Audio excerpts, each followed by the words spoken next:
infection usually follows some sort of gastro illness, all right? It is the most common reason for abdominal surgery or emergency abdominal surgery in kids. The average age is around 10.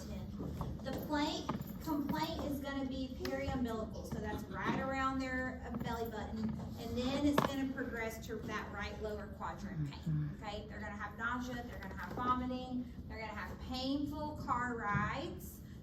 Perforation can occur, all right? So that means it ruptures, and then the infection is all in their abdominal cavity. What is that called?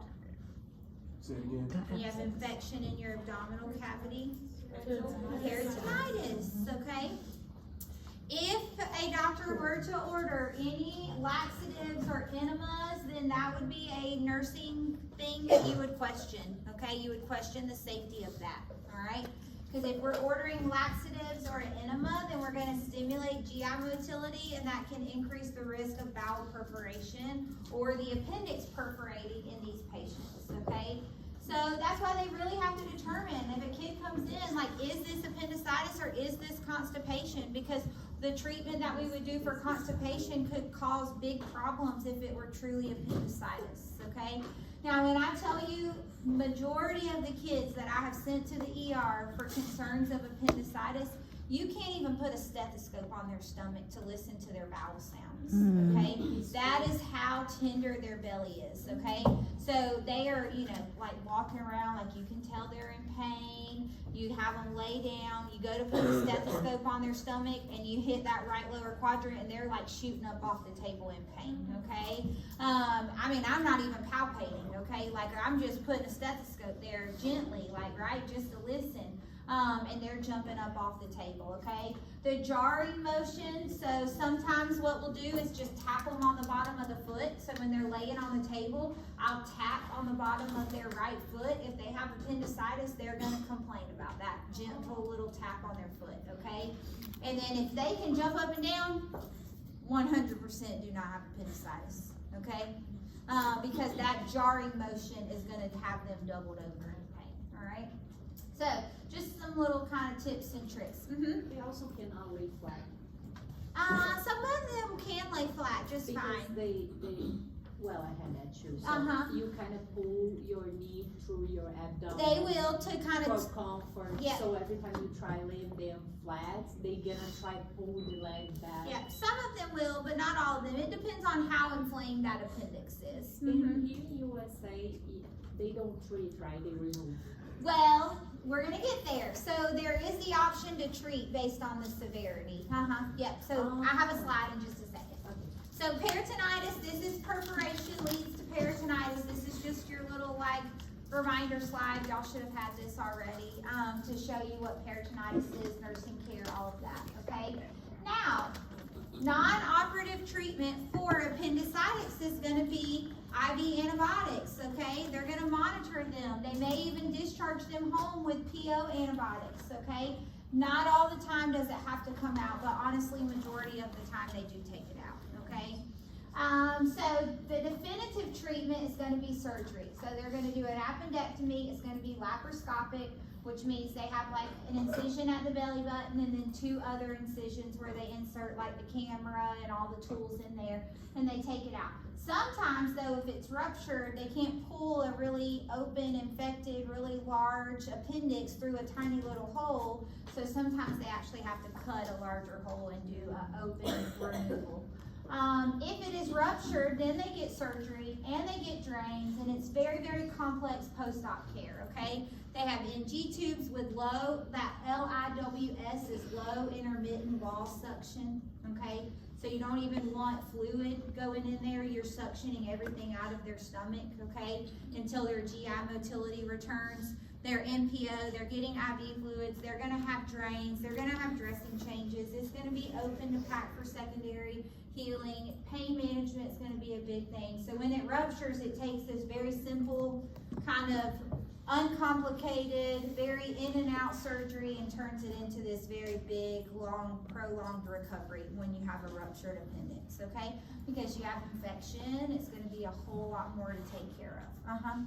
So my cousin had the rupture appendix one. Yeah. They did a full abdomen port, like, And also they wash her organs. Yes, because all of that pus just hit the whole abdominal cavity. Yeah, they need to wash everything, and when they put back, she needs to stay in the hospital very long because sepsis is a high risk. Yeah, very, very high risk of infection for that.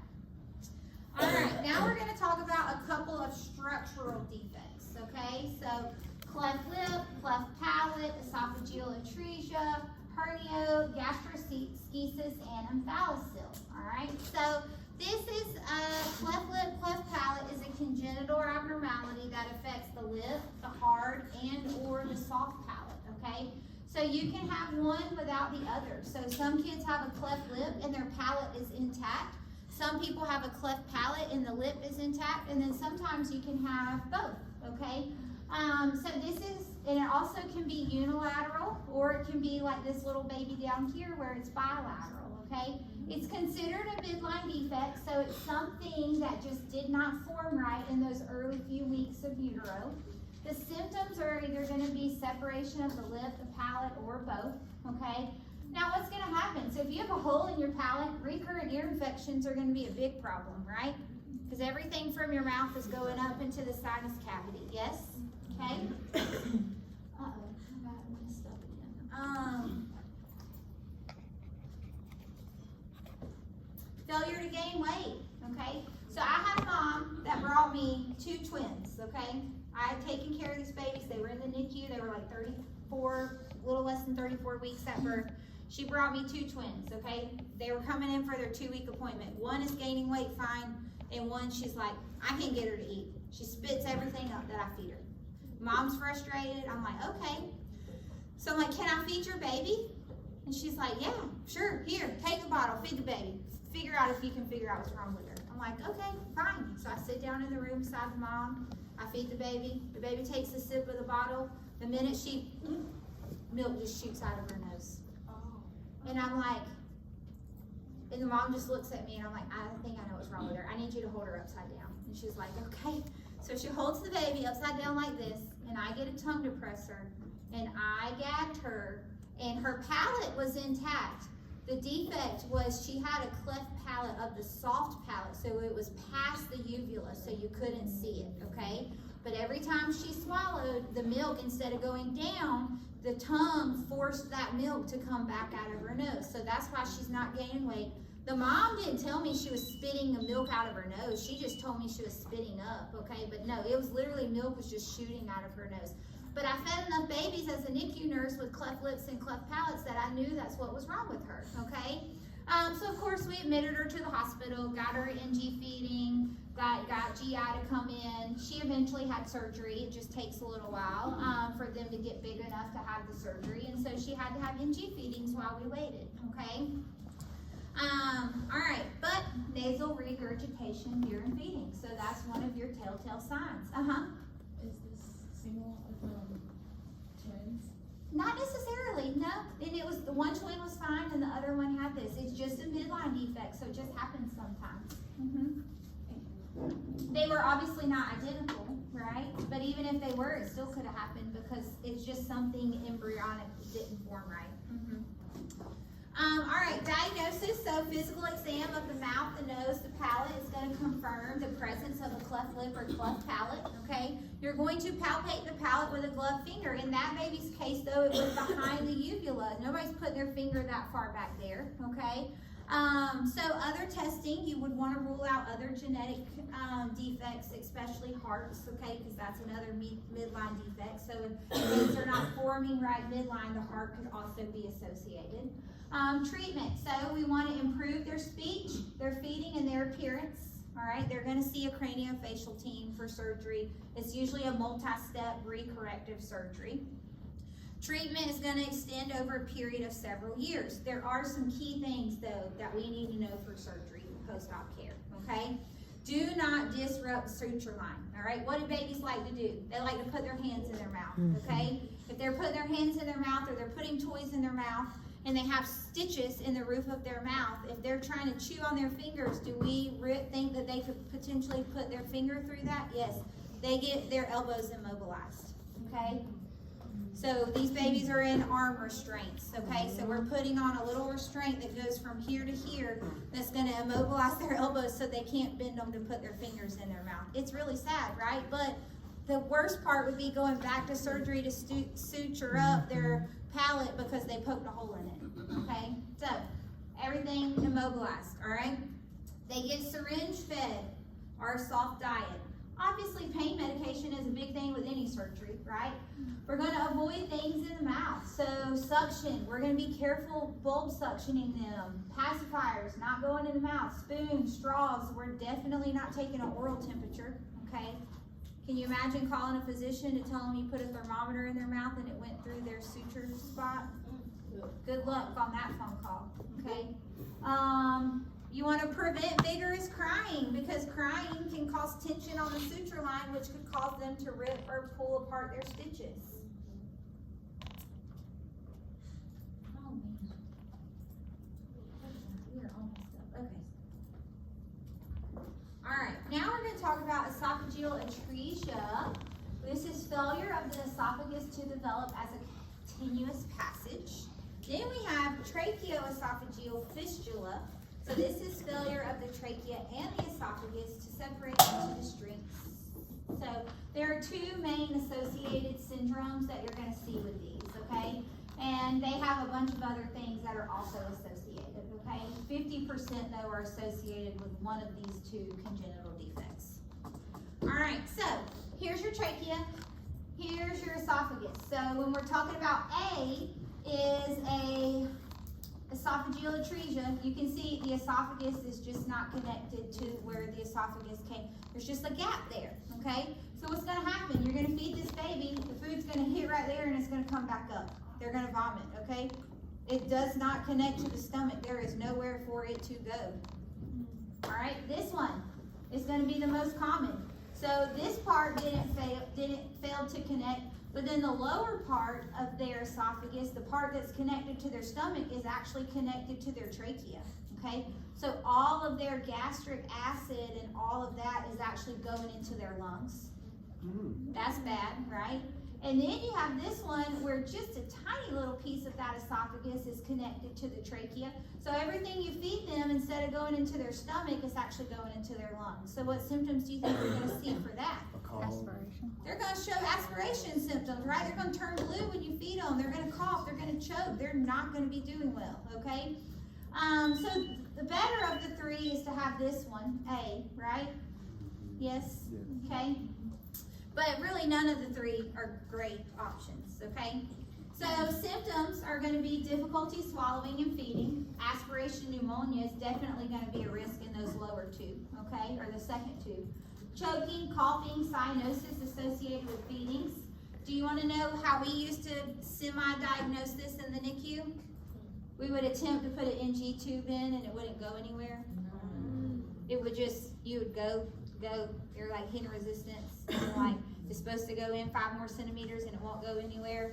And then the doctor would say, and that's literally what we would tell them. We would tell them, baby's turning blue, they're choking, we're trying to feed them, something's not right.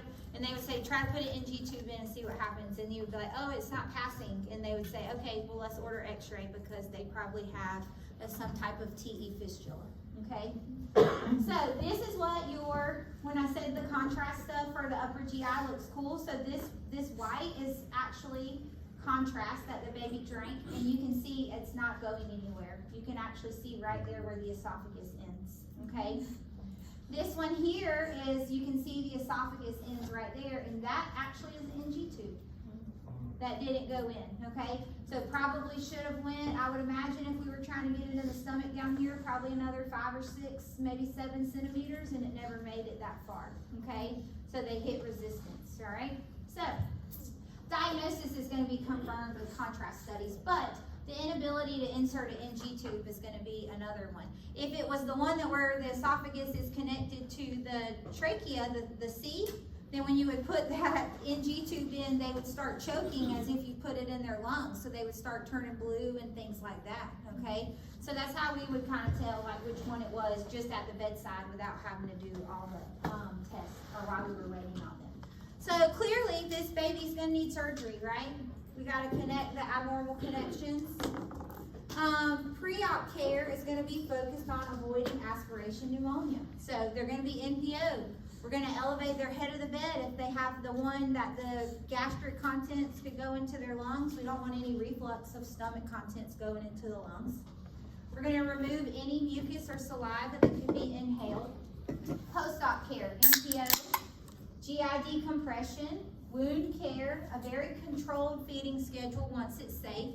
And then long-term complications could be dysphagia, feeding difficulties, speech difficulties, and reflux. So that esophagus was not formed correctly. So all of these would be a result, all of these long-term complications would be a result of that, okay? All right, now we're gonna talk about hernias. So we're gonna talk about two, okay? So this is protrusion of an organ through an abdominal opening or an abnormal opening. So you have inguinal and then you have abdominal, okay, or umbilical. So inguinal is here, okay? And we talked about all of this in SimLab, yes? I showed every one of y'all how to palpate testicles and where the inguinal canal was and all of that, okay? How to check it all, okay? So, right there, where the testicles should come down, the inguinal canal. Sometimes you can have a protrusion there, okay? That would be a hernia. This is gonna be a surgical repair in infancy because that hole is gonna close up around their intestine, and when it does, they're gonna lose blood flow to that intestine, okay? An umbilical hernia is going to close on its own, usually around 4 to 5 years of age, okay? This little baby right here has a pretty big umbilical hernia. Can you see that? Okay? But a lot of times, what's happening is it's where the abdominal muscles were open to allow the umbilical cord, and it just takes time for that hole to close up, okay? Majority of the time it's going to, though. Obviously, our biggest concern is going to be strangulation, okay? Your strangulation is going to be higher in your inguinal hernia than it is in your umbilical hernia just because of gravity, okay? All right, now the really gross picture. So this is an omphalocele and gastroschisis, okay?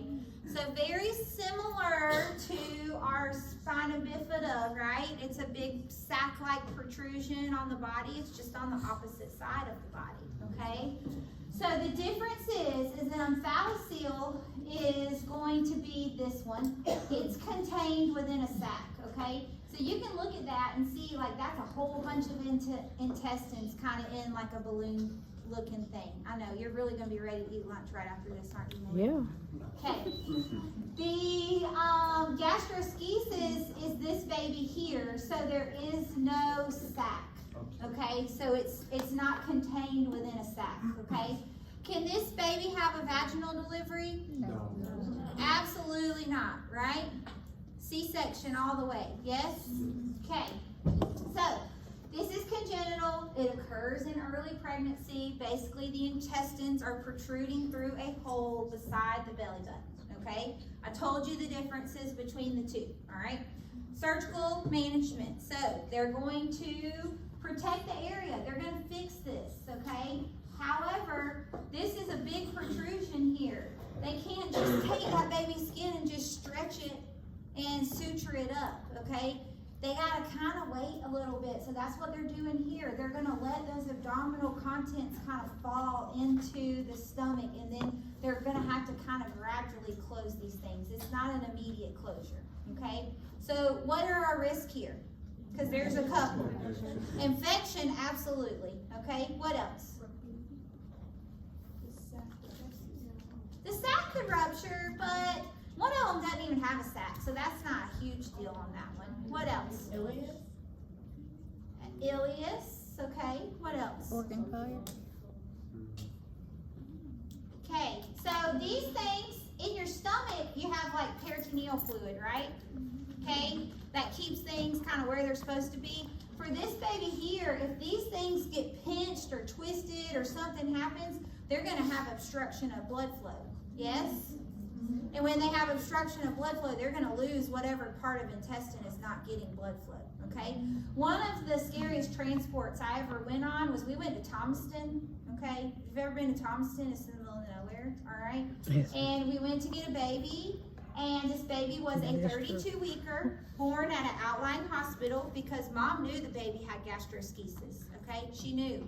But she went into labor, and what was she supposed to do? Okay, she's in labor. They can't send a laboring mom to in an ambulance through traffic to Atlanta and hope that she makes it before the baby comes out. Because this baby's supposed to be delivered via C-section anyways, okay? So they call us to come, all right? So we arrived right at the time of the delivery, okay? Like literally, the baby's coming out of mom and we're like walking in the door, okay? So, 32 weeks typically gets put on CPAP. Y'all learned that, right? Ms. Thompson taught y'all that in your preterm lecture. Well, CPAP is forcing air into the lungs, right? Well, when it's forcing air into the lungs, your trachea and esophagus are side by side, okay? So that baby gets a lot of air in their stomach too from the CPAP, okay? So we went into this transport with our doctor saying, I don't care how vigorous the baby is, you have to intubate her immediately. She cannot be put on CPAP, she cannot be put on high flow oxygen, but we know at 32 weeks she's not gonna be ready to breathe without any intervention. I'm like, okay. So me and the RT go in, young mom, y'all. She was like probably 17, okay, young, all right? And so we go in and we have to intubate the baby immediately. And this baby was the most vigorous baby. Like, she came out of the world fighting for her life, okay? Like, I mean, like, fighting, arms flailing, legs flail. Like, she was just, she probably is a Spitfire. Like, that just could tell from the minute she was born. But we had to intubate her, okay? Which meant we had to sedate her because she was just all over the place, loud and crazy, but we could not. Everything was geared towards keeping the belly perfused, okay? Everything that we did was keeping good blood flow to those intestines so that that baby did not have any deficits long-term because of this delivery, okay? So that's gonna be your key thing, infection, all right? And the other is going to be good blood flow, okay? All right. It starts kind of immediately. Kind of going down, like settling down. It takes a little while though. Yeah, it's going to take some days for them to kind of gradually. So just think about like your dehisced wound, how you have to kind of gradually let that close back together. It's kind of the same. But they can't just go just like shoving stuff in there and just sewing it back up kind of thing. Yeah, Emily. I was just gonna answer your question. My nephew had the gastro one, Yeah. and he was in the hospital for a month. Yeah. Really positive. So with both gastro and the old one, are they both gonna be delivered through C-section for both of those? Both Okay. is through C-section. All right, anorectal. Let's see what time are we at? 12:05. Oh yeah, we're doing good. All right, anorectal malformation. So these again are congenital. They're part of that same disorder I told you about a second ago. Okay. Rectal atresia, stenosis, imperforate anus. They may or may have a fistula. We're going to show pictures of that in a minute. Okay. So this means they could have meconium in their urine, in their urethra, in their vagina, or in their perineum if they have a fistula. So let's look at the pictures, okay? So these are your forms of an imperforate anus, okay? So normal would be a bladder, a vaginal opening, and then a rectum and an anal opening. This one, you can see there's just no opening, okay? This one, the opening is just not where it's supposed to be, okay? Here, the rectum is actually attached to the vaginal opening, which means the baby's gonna have stool that comes out of the vagina, not stool that comes out of the rectum. Oh, okay? gosh. And then in this one, everything is connected. So your bladder, your vaginal area, and your rectum are all connected. So you're gonna have urine and stool coming out of the same location, okay? For little boys, this is normal. This one you can see there's just no connection, okay? This one, it's coming out of the perineum, okay? Here, it's connected to the urethra, and then this one, it's actually connected to the bladder, okay? All right, so, kind of weird, right? All right, so treatment is gonna be NPO, because if we don't have a way for this stuff to get out, we definitely can't add anything in there, right? We're gonna do IV therapy. We're gonna suction them too. So they're gonna be on low intermittent suction because we don't even want their saliva and their stomach acid to go through their GI tract because there is nowhere for it to go, okay? Surgical correction is gonna vary depending upon what defect they have. So some of these kids, it's simple. For this one, they just go in and create a rectal sphincter, right? But for these here, they may have to do some form of an ostomy to give them a way to get rid of the stool until they're big enough for them to anatomically correct all of this stuff, okay? So pretty complicated in regards to surgery there, all right? Other GI diseases, so biliary atresia, celiac disease, cystic fibrosis. So biliary atresia is progressive inflammation and eventual obliteration of the extrahepatic bile ducts after birth. We don't know why this happens, okay? These kids are born term, they're healthy. About 2 weeks after, we see a really, really jaundiced color, and their direct bilirubin level climbs, okay? That number should be less than 0.6, and it gets really high. Dark yellow urine, white or tan stool because they don't have any bilirubin.